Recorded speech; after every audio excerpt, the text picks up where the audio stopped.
Assalamualaikum warahmatullahi wabarakatuh. Perkenalkan, nama saya Nisa Triharyani, NIM 2207518.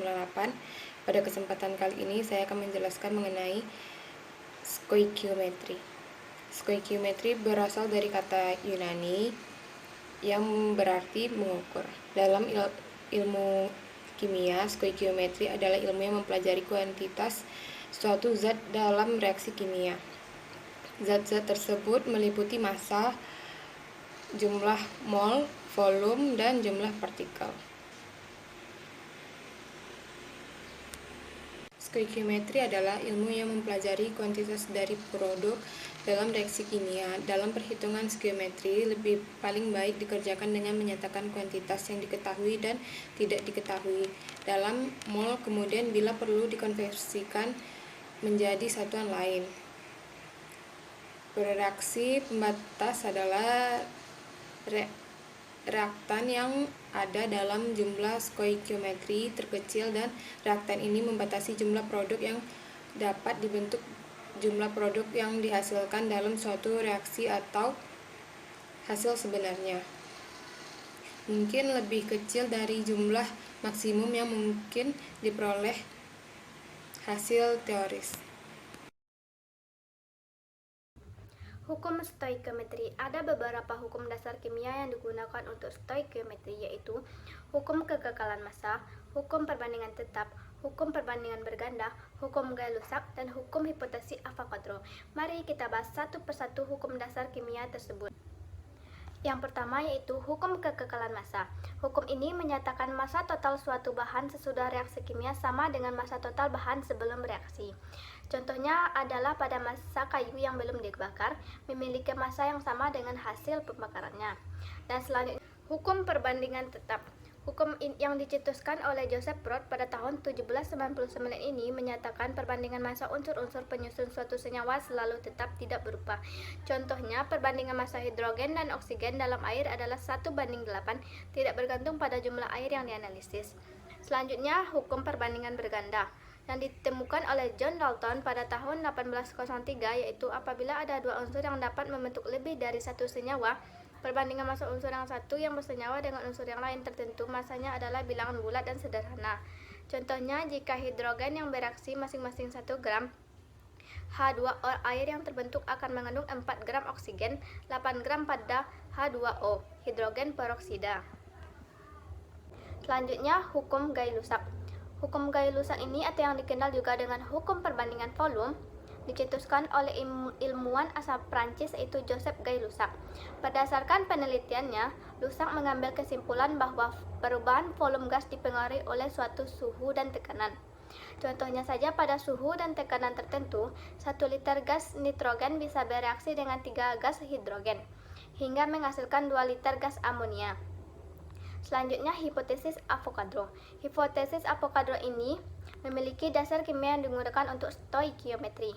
Seorang ilmuwan asal Italia, Amedeo Avogadro, menyatakan bahwa partikel unsur tidak selalu berupa atom yang berdiri sendiri, melainkan bisa berbentuk molekul unsur. Contohnya H2O, O2, N2, dan P4.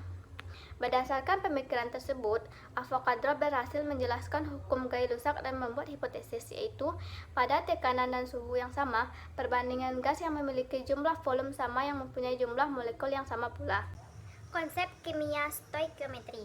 Untuk mempelajari materi kimia stoikiometri, kamu harus dapat memahami konsep-konsep kimia berikut ini. Yang pertama yaitu massa atom relatif. Massa atom relatif merupakan perbandingan massa suatu atom dengan 1/12 kali massa suatu atom isotop karbon 12 atau C12. Isotop C12 ini digunakan sebagai standar karena mempunyai kestabilan inti yang inert dibandingkan dengan atom lainnya. Yang kedua, massa molekul relatif. Berbeda dengan atom relatif, massa molekul relatif digunakan untuk memperbandingkan massa suatu molekul senyawa dengan 1/12 kali massa satu atom isotop karbon 12 atau C12. Dalam hal ini, molekul merupakan gabungan dari atom-atom satu unsur. Jadi, Mr merupakan jumlah Ar atom-atom penyusunnya. Atau dapat dirumuskan dengan Mr sama dengan sigma Ar. Yang pertama, mol. Mol didefinisikan sebagai jumlah zat yang mengandung partikel zat tersebut sebanyak atom yang terdapat pada 12 gram atom C12. Jumlah ini disebut dengan bilangan Avogadro sebagai penghormatan terhadap ilmuwan yang bernama Amedeo Avogadro. Bilangan tersebut dilambangkan dengan Na, Avogadro number, atau ada pula yang melambangkan dengan huruf L. Selanjutnya, hubungan mol dengan jumlah partikel. Kuantitas dalam mol sama dengan jumlah partikel per Na atau jumlah partikel sama dengan mol dikali Na. Contoh soalnya, suatu sampel mengandung 1,1505 dikali 10 pangkat 23 molekul klorin. Berapa mol kandungan klorin tersebut? Kuantitas dalam mol atau kuantitas dari klorin sama dengan jumlah partikel klorin atau Cl2 sama dengan Na. Jumlah partikel klorin itu 1505 dikali 10 pangkat 23 dibagi 6,02 dikali 10 pangkat 23 sama dengan 0,25 mol. Nah, sekarang kita masuk kepada hubungan mol dengan moralitas.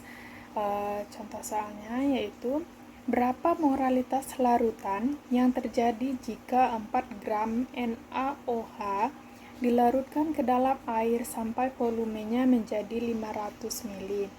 Jadi yang kita ketahui di sini adalah volumenya 500 ml dan larutannya 4 gram. Jadi pembahasannya yaitu massa zat terlarut NaOH sama dengan 4 gram, mRNaOH sama dengan 23 tambah 16 tambah 1 sama dengan 40. Jadi volumenya sama dengan 500 ml, mol sama dengan jumlah mol dikali 1000 per mili sama dengan 4 per 40 dikali 1000 per 50. Jadi hasil yang kita dapatkan adalah 0,2 mol. Selanjutnya, hubungan mol dengan volume. Rumusnya yaitu volume molar sama dengan 22,4 liter per mol. 1 mol sama dengan 22,4 liter. Contoh soalnya yaitu, uap air diukur pada kondisi STP memiliki 11,2 liter. Berapa massa uap H2O pada kondisi tersebut? Dimana kita mengetahui di sini ARH sama dengan 1, O-nya sama dengan 16. Penyelesaiannya yaitu MrH2O sama dengan 2 kali ARH tambah ARO. Sama dengan 2 dikali 1 tambah 16 sama dengan 18. Massa H2O sama dengan 11,2 liter per 22,4 liter per mol kali 18 gram per mol sama dengan 9 gram. Jadi hasil yang kita dapatkan di sini adalah 9 gram. Oke, student, kita lanjut ke pembahasan berikutnya, yaitu hubungan mol dengan massa.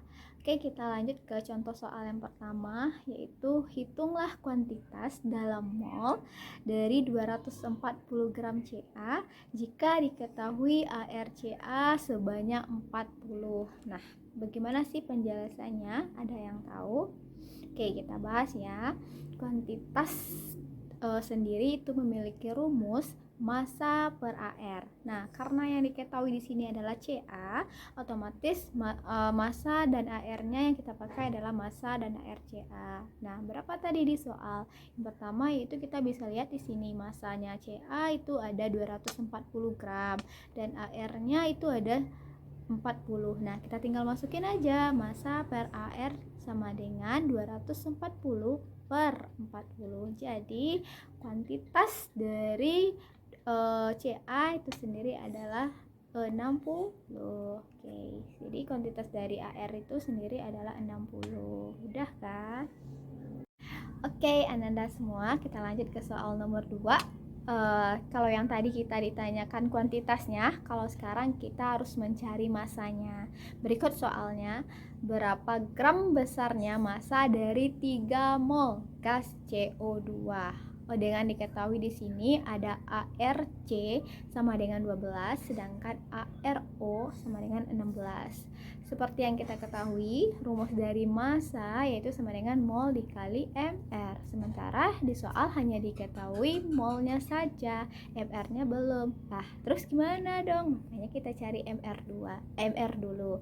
Nah, mr dari CO2 sama dengan 1 dikali ARC ditambah 2 dikali ARO. Kenapa?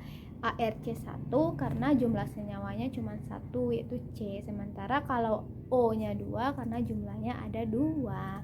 Oke, kita masukin angkanya. ARC berapa tadi? 12. Berarti 1 dikali 12 ditambah 2 dikali ARO. ARO berapa tadi? ARO ada 16. Berarti 32. Jadi untuk MrCO2 sama dengan 12 ditambah 32 sama dengan 44. Maka udah dapat nih kita MR-nya sama dengan 44. Nah, lanjut kita cari masanya. Kalau rumus massa apa tadi? Mol dikali MR. Berarti molnya ada tadi diketahui sama dengan 3 dikali 44. Jadi massa CO2 sama dengan 132 gram. Sangat mudah, bukan? Oke, Ananda semua, pembahasan berikutnya yaitu kita akan melihat penerapan stoikiometri pada bidang busana.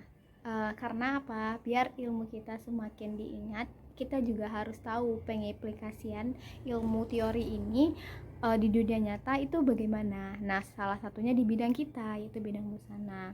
Nah, yang pertama yaitu gunanya itu pada perhitungan bahan baku. Kita sebagai seorang penjahit gitu, kita akan membutuhkan gitu, memerlukan teori ini pada saat menentukan perbandingan bahan baku yang dibutuhkan untuk membuat satu busana gitu. Jadi ilmu ini bakalan sangat dibutuhkan gitu. Berapakah kain yang dibutuhkan, berapakah benang yang dibutuhkan, berapakah kancing yang dibutuhkan untuk pembuatan satu busana. Nah, itu dapat kita gunakan dengan kita dapat cari dengan menggunakan ilmu stoikiometri gitu. Nah, yang kedua yaitu pada pembuatan desain dan pengembangan busana gitu. Saat dalam busana perancang mungkin mempertimbangkan perbandingan bahan baku, warna, dan tekstur dengan menggunakan prinsip stoikiometri gitu dalam menciptakan estetika atau keindahan busana yang diinginkan. Yang ketiga yaitu pada saat pembuatan pola, pada saat menyesuaikan pakaian sesuai dengan kondisi atau ukuran badan klien kita dapat menerapkan ilmu stoikiometri ini gitu agar perbandingan antara bahan dan pola dapat tepat untuk memastikan pakaian sesuai dengan bentuk tubuh klien yang kita inginkan gitu. Jadi dapatlah kita pakai prinsip ini dalam menentukan perbandingan yang pas sehingga baju yang kita ciptakan benar-benar sesuai dengan ukuran badan klien kita gitu.